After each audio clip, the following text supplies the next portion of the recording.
안녕하세요.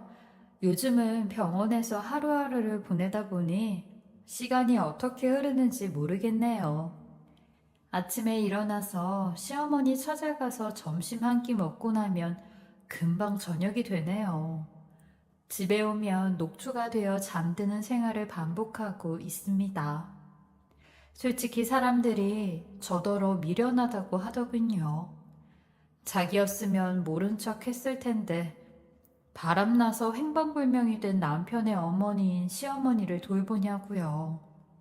사실 처음 남편의 외도를 알게 된 날 정말 고민이 많았습니다. 요즘 젊은 사람들이야 그런 일 생기면 당장 이혼하겠다 하겠지만 저는 옛날 사람이고 50이 넘은 여자가 갑자기 남편만 믿고 집안의 일만 하다가 덜컥 이혼을 하고 혼자 살 생각을 하니 두렵더라고요. 능력도 없이 밥만 하면서 지낸 제가 비참하기도 했죠. 원래 주부로 사는 것도 힘들지만 대부분 주부로 일하는 걸 제대로 된 일이라고는 생각하지 않기에 당장이라도 식당에 나가 일을 해야 하나 별 고민을 다하며 살았었어요. 또 우리 아이들 생각이 제일 먼저 나더라고요.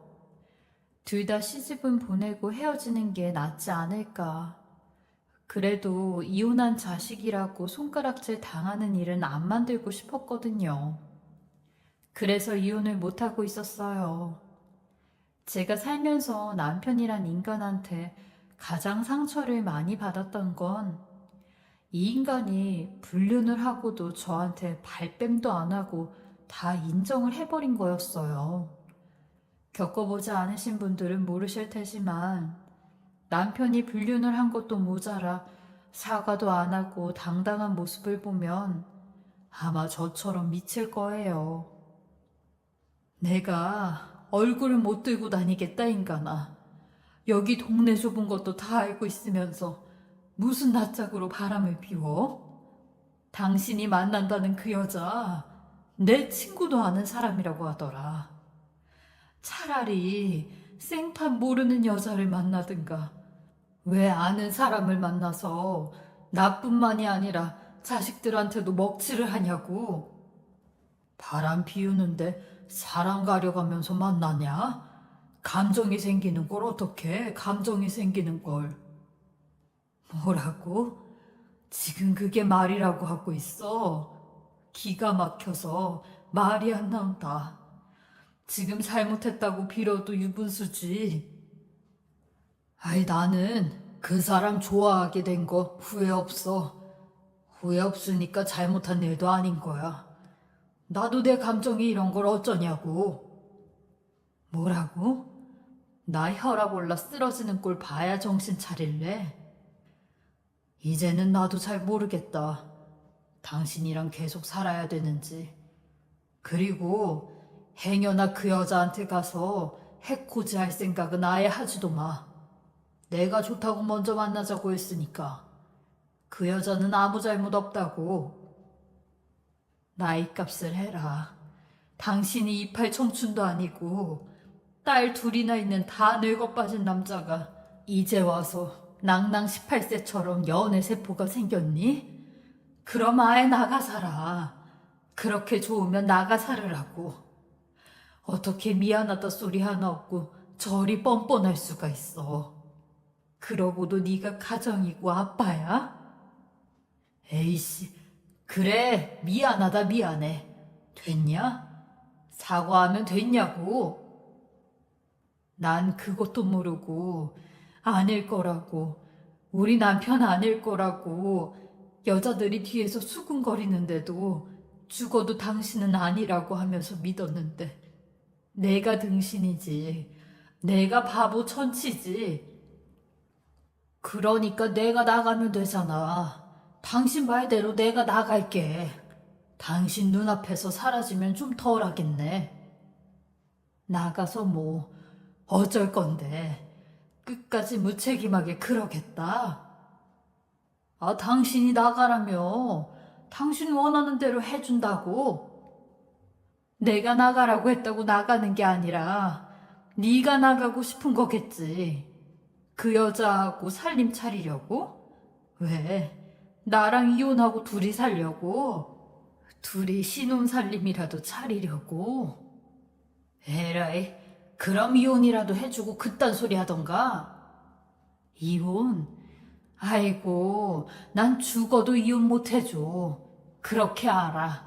나 솔직히 오늘까지 당신하고 닿는 것도 힘들어서 이가 뜨뜻 깔려 이혼해야겠다 생각했는데 말하는 거 보니 안 되겠네. 참 뻔뻔스럽게. 차라리 나한테 변명이라도 하고 거짓말이라도 했음 이렇게까지 열불이 나지도 않지. 내가 니네들 가만히 두고만 보고 있을 것 같아? 내가 그년도 아주 가만히 안 둘 거야. 패가망신을 시켜버릴 거야. 내가 말했어. 그 여자 찾아가지 말라고. 당신이 그 여자 찾아가면 나도 그때는 진짜 가만히 안 있을 거야. 제 남편이긴 했지만 바보같이 착하고 회사 생활 열심히 하고 가정에 충실한 사람이었는데 어떻게 여자에 미쳐 사람이 한 번에 이렇게 변해버리는지 그때 남편과 싸우면서 대단한 사랑 납셨다고 하면서 그 여자한테도 남의 남자 건드린 대가를 치르게 해줄 거라고 난리를 쳤어요. 대부분 남자는 바람 피운 걸 걸리면 발뺌하고 본다던데 어떻게 된 게 자기가 먼저 좋아했으니 그 여자는 잘못이 없다면서 끝까지 저는 없는 사람 취급을 하고 그 여자만 보호하더라고요. 그날 제 평생 처음 소주를 사서 마셔본 날이었어요. 도저히 맨정신으로는 이 상황을 감당하기가 힘들겠더라고요. 그동안 동네 여자들이 종종 제게 남편 이야기 꺼낼 때마다 처음엔 저도 아무 생각이 없었는데 그런 얘기들을 점점 듣다 보니 찜찜하긴 했어요. 남편 얼굴이 좋아졌다느니 옷도 전과는 다르게 입고 다닌다느니 저보고 그런 젊은 옷을 사준 거냐느니 물어보곤 했거든요.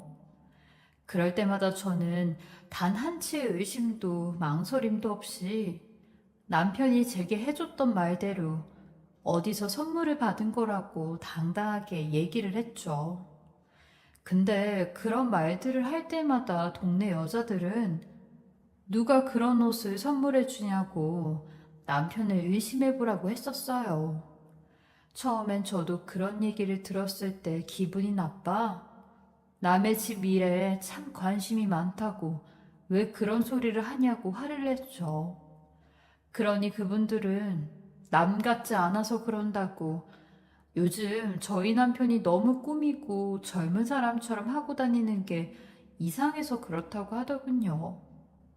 동네 여자들은 그때부터 대충 눈치를 챈 것 같았는데 미련하게 저만 그걸 모르고 남편 놈을 감싸주며 그 사람 그런 데는 재능도 없고 관심도 없다고 했었어요. 그리고 그 후부턴 동네 여자들에 대한 불쾌감 때문에 보란 듯이 그 사람들을 더 무시해버렸어요. 그런데 나중에 남편의 불륜이 사실이라고 밝혀지니 수치심까지 들더라고요. 더 이상 이 동네에서도 얼굴 들고 다닐 수 없겠다, 못 살겠다 싶었죠. 저는 이 와중에 이사 생각까지 하고 있는데 남편이란 놈은 저와 대판 싸운 다음 날 정말 소리 소문 없이 아무런 기척도 없이 가방을 싸서 사라져 버렸어요. 그리고 그날 이후로 지금까지 단 한 통의 연락도 없었죠. 처음엔 며칠간의 가출일 줄만 알았어요. 한 일주일간은 서로 떨어져 지낼 시간이 필요하다는 생각을 저도 했기에 아무 연락을 안 취했죠. 근데 한 달이 넘어가니 문자 한 통 없는 남편이 이상하게 느껴졌어요. 정말 죽을 만큼 밉지만 한편으론 이 인간한테 무슨 일이라도 났나 싶은 걱정도 들더라고요. 다 늙은 인간이 갑자기 살림을 차리지 않고서야 갈 곳이라곤 시댁밖에 없다는 생각이 들어 시어머니께 전화를 드렸어요. 어머니, 저희 때문에 괜한 신경 쓰게 해드려서 죄송해요. 응? 아니, 갑자기 그게 무슨 소리냐? 무슨 신경을? 니네 무슨 일 생겼니? 네? 거기 진이 아빠 안 갔어요? 아유, 오늘 온다고 했었냐? 아직 도착 안 했어. 오면은 내가 다시 연락 줄게. 아니, 왜 말도 없이 온다냐? 그리고 너는 안 오고 혼자 오고? 니네 정말 별일 없지? 아이고, 내가 반찬을 좀 해줘야 하는데 지금이라도 장에 갔다 와야겠다. 아, 아니에요, 어머니. 괜찮아요. 오늘 애아빠 거기 안 가요. 어머니 혹시 애아빠랑은 연락 안 하셨죠? 그렇지 않아도 요즘 통 연락이 없더라. 바쁘나 싶어서 나도 전화하고 싶어도 그냥 뒀지. 아이, 니네 진짜 뭔 일 생긴 거 아니지? 갑자기 대뜸 무슨 소리를 하는 거야? 네, 어머니, 별일 없어요. 어머니 너무 무리하지 마시고 집안일 쉬엄쉬엄 하세요. 제가 조만간 갈게요. 알았다. 내가 김치 좀 만들어서 보낼게. 그래도 네가 내 김치는 맛있다고 잘 먹잖니. 아들놈은 다 키워도 연락도 없는데 이럴 때 며느리가 더 낫다. 딸 가진 엄마들 부러워. 어머니, 김치 아직 많으니까 하지 마세요. 제가 또 연락 드릴게요. 어머니도 무슨 일 있으시면 저한테 꼭 연락 주시고요. 조만간 찾아뵐게요. 제가 남편과 만났을 때 축복받았다고 생각했던 것이 바로 시어머니였어요. 다들 고부 갈등도 심하고 시어머니에게 상처도 많이 받는다고 하던데 저희 시어머니는 꼬인 데 없이 모난 데 없이 저만 보면 예쁘고 잘한다고 늘 칭찬을 해주셨거든요. 결혼 초에 제가 살림을 못할 때도 먹지도 못할 음식을 만들었는데도 시어머니는 이상한 기색 하나 없이 맛있다며 칭찬을 해주시고 꾸역꾸역 다 먹어주시기까지 하셨어요. 그리고 요리를 잘 못하는 걸 아니까 늘 때마다 반찬과 김치를 보내주셨는데 제가 이제 요리에 눈을 뜨니 시어머니도 저한테 하나씩 하나씩 방법을 알려주시기 시작하셨죠. 시어머니도 그 전부터 이런 이야기를 하고 싶으셨을 텐데 제가 직접 느끼고 도움이 필요할 때까지 기다렸다가 이야기가 나오면 차분히 일러주셨어요. 다른 시어머니 같았으면 친정에서 뭘 배운 거냐고 큰 소리부터 나왔을 텐데 저희 시어머니는 절대 그러지 않으셨어요. 저도 이런 시어머니를 보고 나중에 며느리가 생기면 나도 이렇게 똑같이 해야겠다 하는 다짐까지 했죠. 암튼 모든 방식이 참 감사하고 배려가 깊으셨어요. 좋은 이야기를 듣고 좋은 대화를 주고받아서 그런지 저도 이런 시어머니께 정말 마음을 다해 대했어요. 시어머니와 전화를 끊고 난 후 저는 당연히 남편이 시댁으로 갔을 거라 믿었는데 시간이 더 흐를수록 깜깜무소식에 저는 결국 시어머니께 용기를 내 이 이야기를 꺼냈어요. 남편과 아무 합의도 하지 못한 상황에 어른들께 먼저 알리는 게 죄송했지만 이대로 가만둘 순 없겠더라고요. 신고를 하든 무슨 대책을 세워야 할 필요가 있다고 결심했죠. 그리고 시어머니께 찾아가 이 일을 꺼내놓으니 예, 내가 미안하다. 내가 정말 미안해. 너무 미안해서 네 얼굴을 똑바로 쳐다볼 수가 없을 정도야.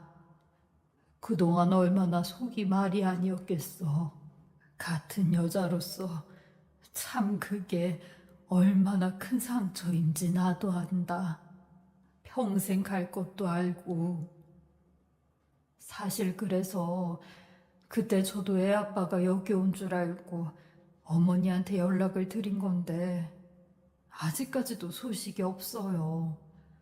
어머니한텐 걱정 끼치는 것 같아서 이야기 안 드렸는데 이제야 고백하는 거예요. 이렇게 돼버려서 죄송해요. 네가 뭐가 죄송해. 죄송할 거면 그놈이 석고대죄를 해야지. 내 손이 다 떨린다 정말. 이놈의 자식이 착해서 욕심이 없다 보니 떵떵거리고 사는 건 못할 줄 알았다만 그래도 허튼 짓은 안 하고 살 줄 알았는데 내 아들인데도 내 맘 같지가 않다. 애들 생각 말고 충분히 생각해서 네 마음대로 결정해. 이혼하고 싶으면 해. 그놈은 자격도 없어. 어머니, 진심이세요, 그 말? 당연히 네 선택이 우선이지. 난 진심이야. 충분히 생각해보고 남편 돌아오면 결정할게요, 어머니. 그래도 제 입장 생각해 주셔서 감사해요. 제가 어머니 만나고 결혼 잘했다고 생각 참 많이 했는데 내 아들은 벌 받아야지. 벌 받으면서 살아야 돼. 제 선택을 존중한다는 어머니 이야기를 들으니 제 마음이 녹는 것 같더라고요. 그간 남편에게 받은 상처를 씻어낼 시간도 없이 다시 이 인간의 행방불명 상태에 마음을 또 졸이기 시작했어요. 결국 3달이 지나도 아무 소식이 없는 남편을 경찰에 신고하게 됐습니다. 아니 그날 제가 이혼은 죽어도 안 된다고 으름장을 놓아서 저 모르게 도망가서 살림을 차렸나. 시간이 지날수록 이젠 그 생각밖에 안 들더라고요. 그렇지 않고선 일부러 나타나지 않는다는 확신이 들었죠. 자기가 죄를 짓고서 이렇게 꾹꾹 숨어버린 인간이 어디 있겠어요. 저는 남편이 살았는지 죽었는지도 모르고 갑작스럽게 혼자인 삶을 살게 됐어요. 찾는 것도 시간이 지나니 그냥 포기하게 되더라고요. 그리고 종종 시어머니가 말없이 집 앞에 반찬과 김치를 놓고 갔습니다. 밥 챙겨 먹고 기운내. 아프면 안 된다. 면목 없는 시애미가. 이런 쪽지 한 장을 넣어놓으시곤 연락은 안 하셨어요. 저에게 전화조차 하지 못하는 시어머니 마음을 이해했기에 저도 조용히 넘어갔죠. 남편이란 사람이 인생에서 소리 없이 사라져버리니 시어머니와의 좋았던 관계도 어찌 이어가야 할지 막막했거든요.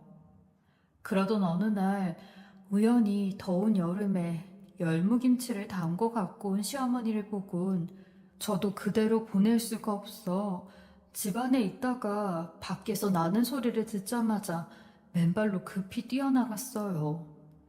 정말 몇 년 만에 처음 마주하는 시어머니였고 그런 시어머니의 손을 꽉 붙잡았어요. 그러니 시어머니도 저를 지그시 바라보시더니 이내 눈가에 눈물이 금방 고이시더라고요. 어머니, 이 더운 날 이 무거운 걸 들고 어떻게 오셨어요? 제가 죄송해서 이걸 어떻게 받겠어요? 너 열무김치 좋아하잖아. 네 생각나서 조금 담갔어. 오시면 연락이라도 하시죠. 매번 죄송하게. 괜히 너한테 아들놈 짓 용서하라는 것처럼 보일까봐. 그래서 조용히 문 앞에 두고 가려고 했지.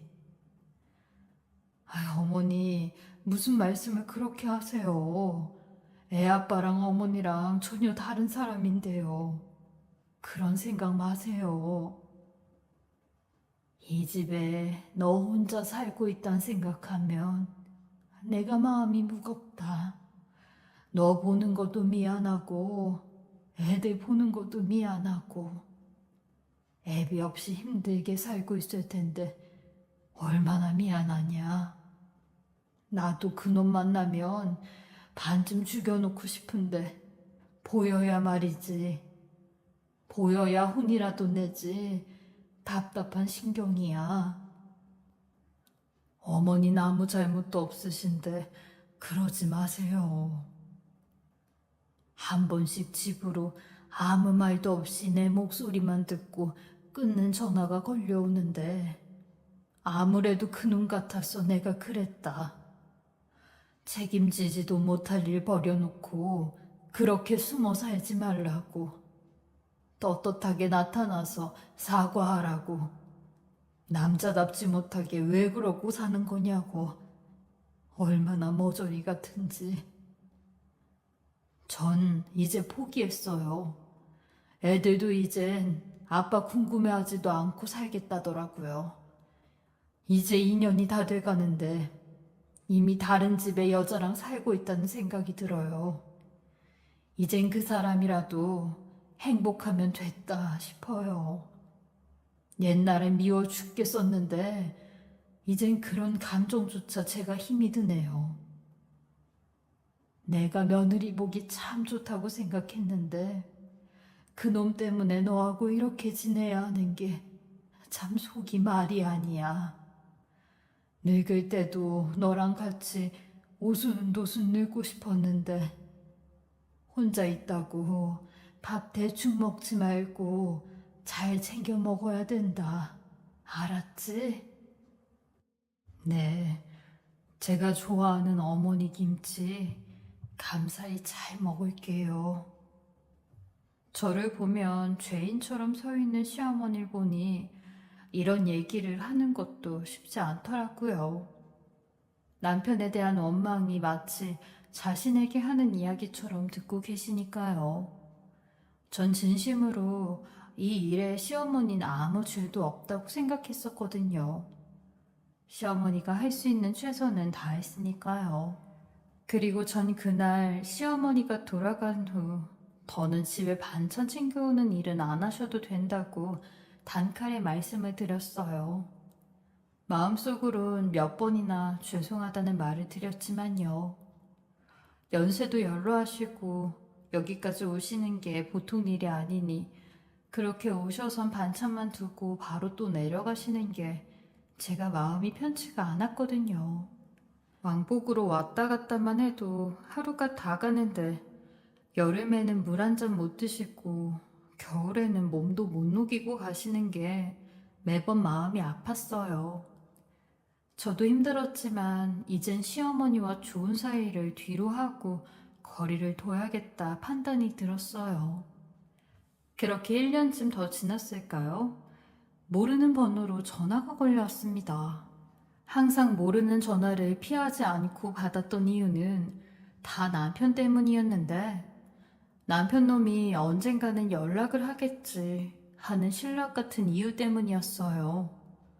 그런데 생각지도 못한 사람의 전화를 받게 되었어요.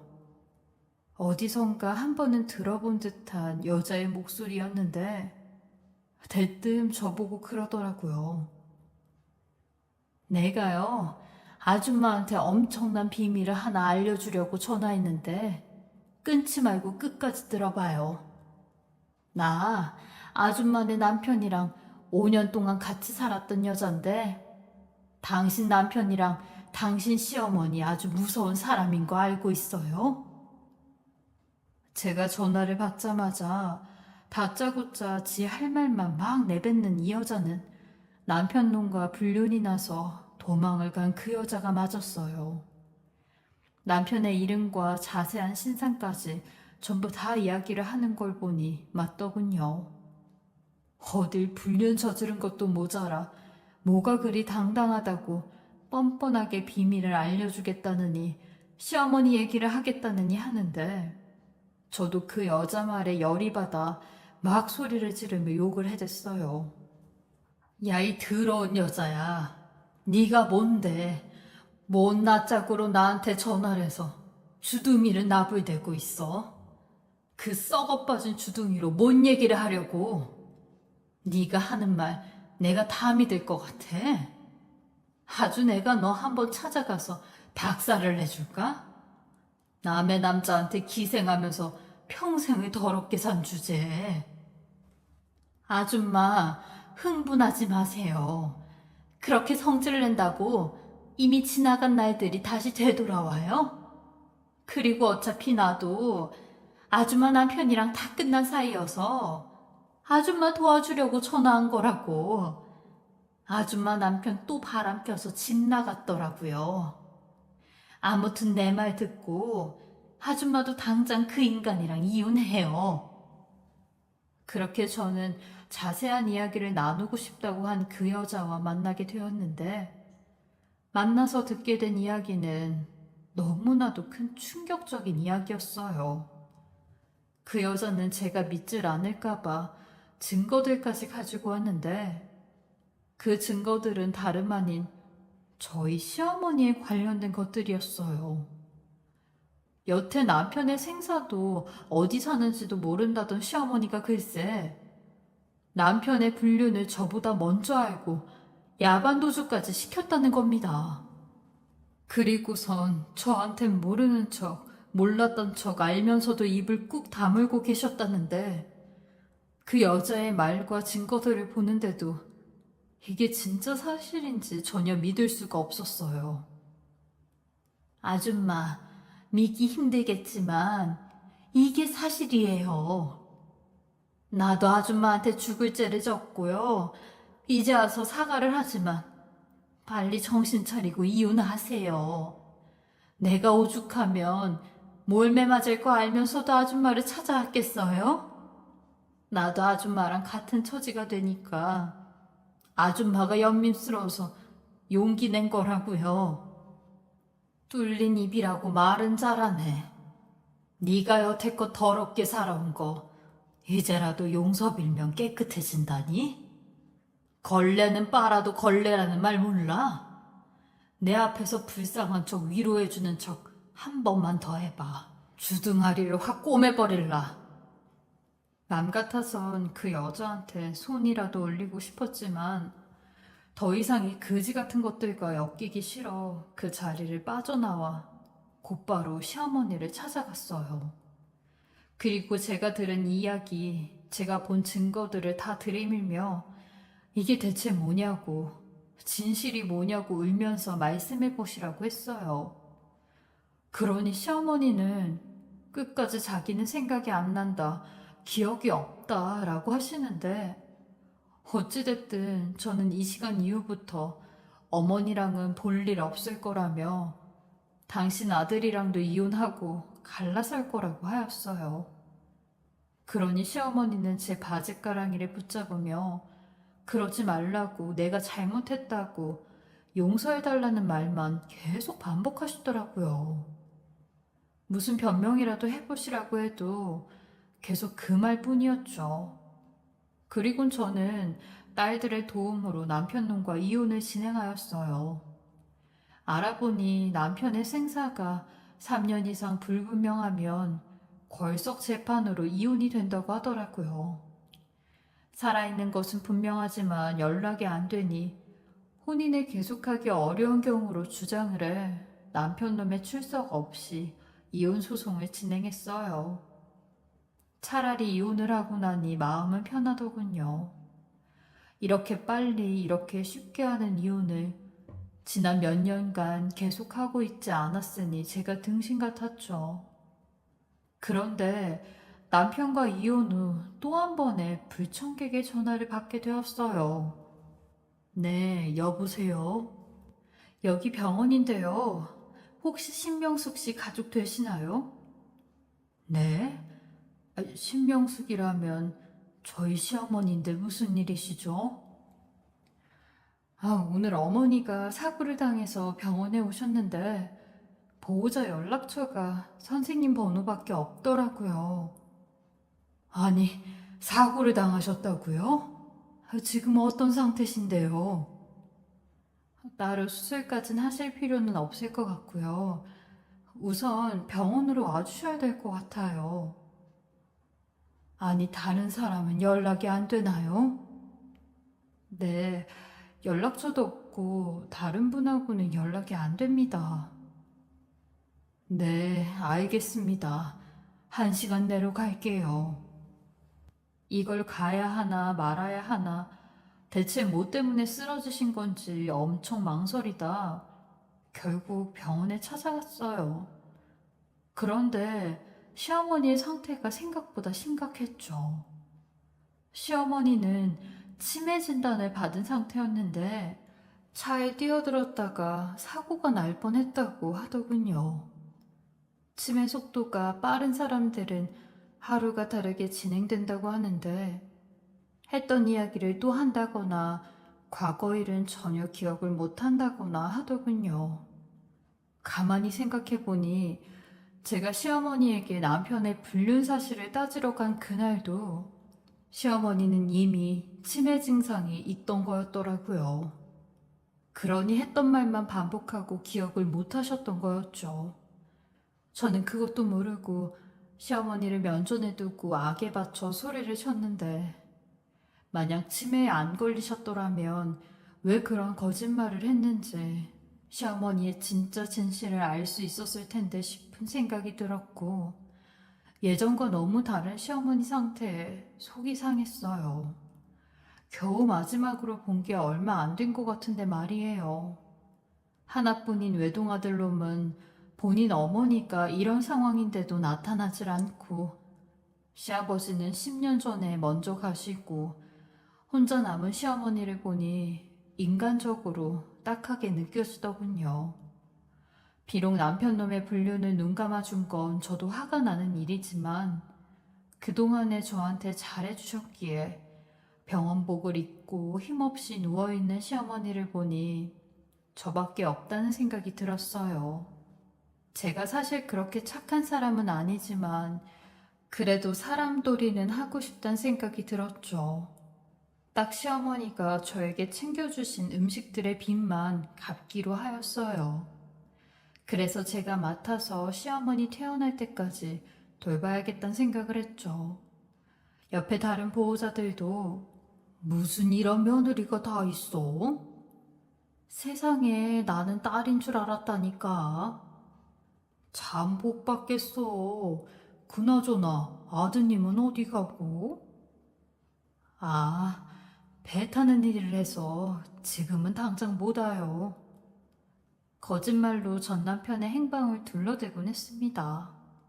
아마 진실을 아는 사람들이 들으면 저보고 미친 여자라고 욕할 텐데 처음 보는 분들에게 시어머니도 저도 얼굴에 먹칠하는 일일 것 같아 꾹 참았죠.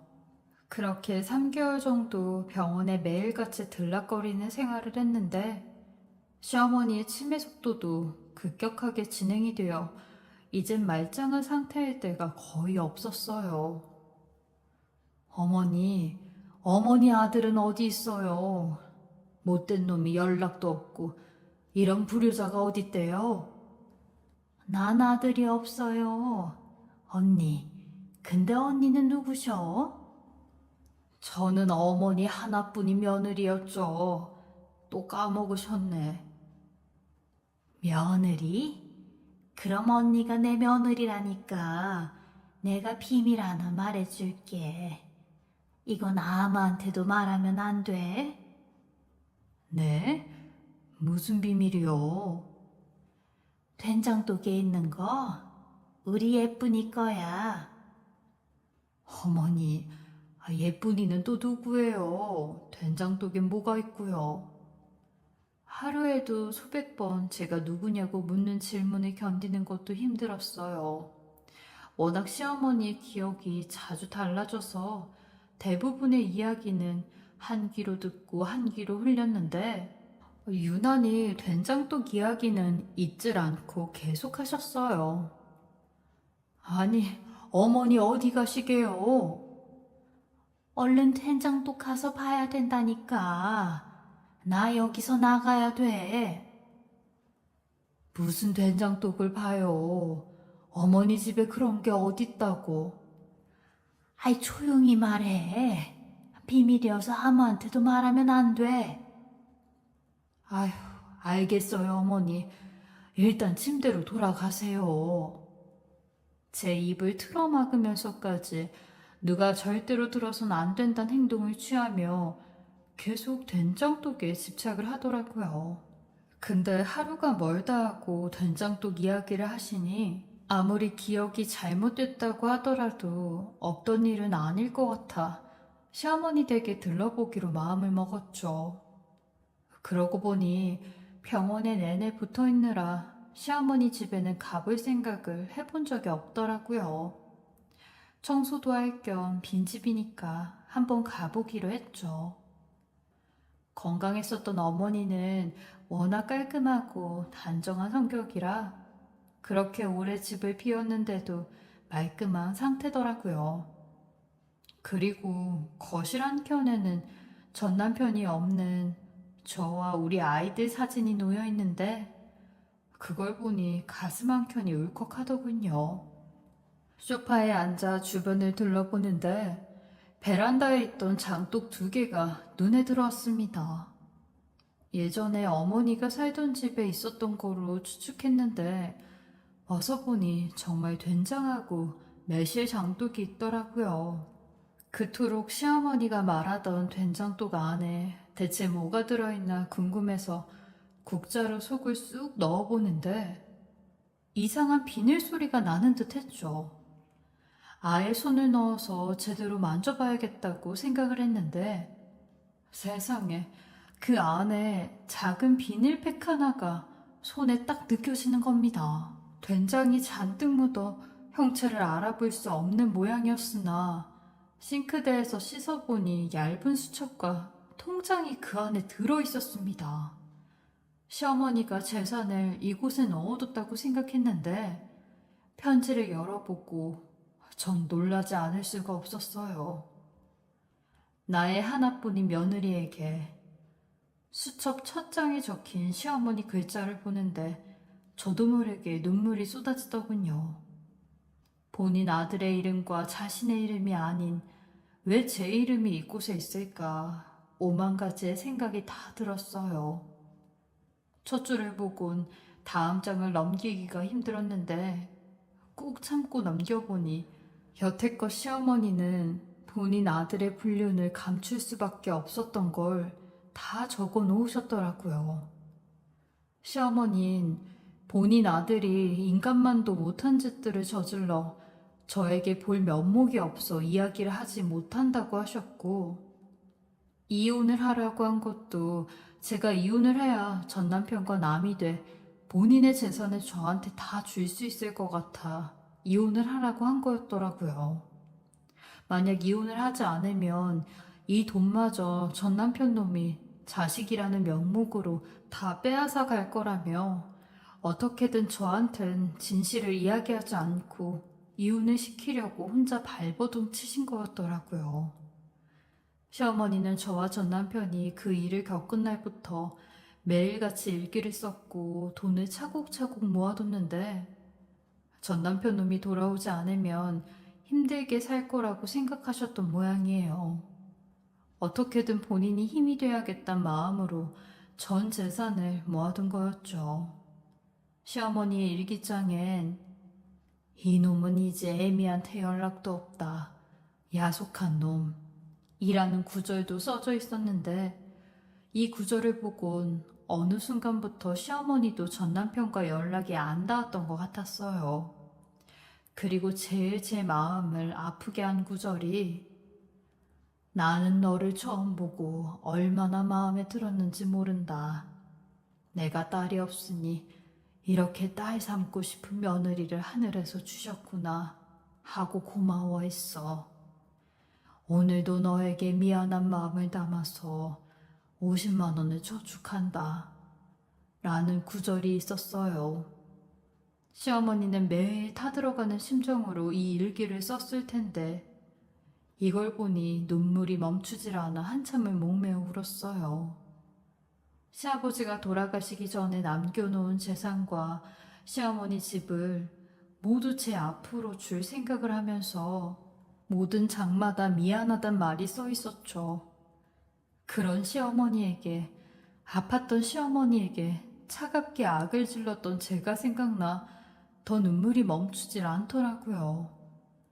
시어머니가 가진 모든 것은 제 명의로 지정이 돼 있었는데 저 혼자 두 아이를 키우며 살아야 하니 그 걱정 때문에 시어머니 나름대로 단단히 준비를 해둔 모양이셨죠. 게다가 현금도 악착같이 모아서 1억 7천이나 되는 금액을 통장 안에 넣어주셨더라고요. 이걸 마련하기 위해 얼마나 아끼고 절약하고 사셨을지, 어떻게 자식도 아닌 저를 위해 이렇게 할 수 있었을까 싶은 생각이 들었어요. 0630, 네 생일이다 비밀번호. 언제든 힘들 때 찾아서 내 며느리가 썼으면 한다. 엄마처럼 다 해주고 싶었던 못난 시어머니였지만 끝까지 못난 내 아들놈은 용서해주지 말아다오. 가족을 버린 사람은 사람도 아니다. 애비 없이 우리 예쁜 손녀들 키워주느라 미안하고 너무 고맙다. 그리고 나는 정말 널 며느리 이상으로 생각했단 걸 그 진심은 알아다오. 그간에 몰랐던 시어머니의 깊은 마음과 생각을 알곤 한없이 부끄러워 그 수첩을 가슴에 몇 번이나 껴안았는지 몰라요. 그리고 그동안 제가 전 남편에게 받은 상처까지 시어머니가 모두 다독여주는 것 같아 속이 다 시원해지더라고요. 저는 그 돈이 저와 저희 애들만 누리기에는 너무 과분한 몫이라 생각이 들어 시어머니가 돌아가시기 전까지 더 좋은 곳에 편히 모셔야겠다 생각했고 퇴원을 하자마자 저희 집과 가까운 요양병원으로 시어머니를 모시게 되었어요. 시어머니가 저한테 숨긴 비밀을 알게 되었을 때 그냥 도망쳐버릴까 생각했었던 제 마음이 얼마나 좁았는지 바다처럼 넓은 마음을 가진 시어머니를 통해 또 한 번 세상을 배운 것 같아요. 이제 곧 50대 후반으로 접어드는데 저는 아직도 미숙하기만 한 어른이구나 생각이 들었어요. 주변에 시어머니 이야기만 나오면 부정적으로 생각하는 분들도 참 많은데 저는 그에 비하면 얼마나 큰 복을 가졌는지 모르겠네요. 비록 전 남편과는 이혼을 했지만 시어머니가 저한테 베푼 것들을 보답하는 마음으로 돌아가시기 전까지 편안하게 지내실 수 있도록 제가 그 몫을 해보려고 합니다. 시어머니의 진심을 알았으니 저도 돌아가신 제 친어머니라 생각하면서 남은 시간 보내려 합니다. 저의 부족한 인생 이야기 들어주시고 읽어주셔서 감사하고요. 다들 복된 날들만 가득하시길 바라겠습니다. 지금까지 커피앤톡이었습니다. 오늘도 끝까지 함께 해주셔서 감사하고요. 저는 다음 영상으로 또 찾아뵙겠습니다.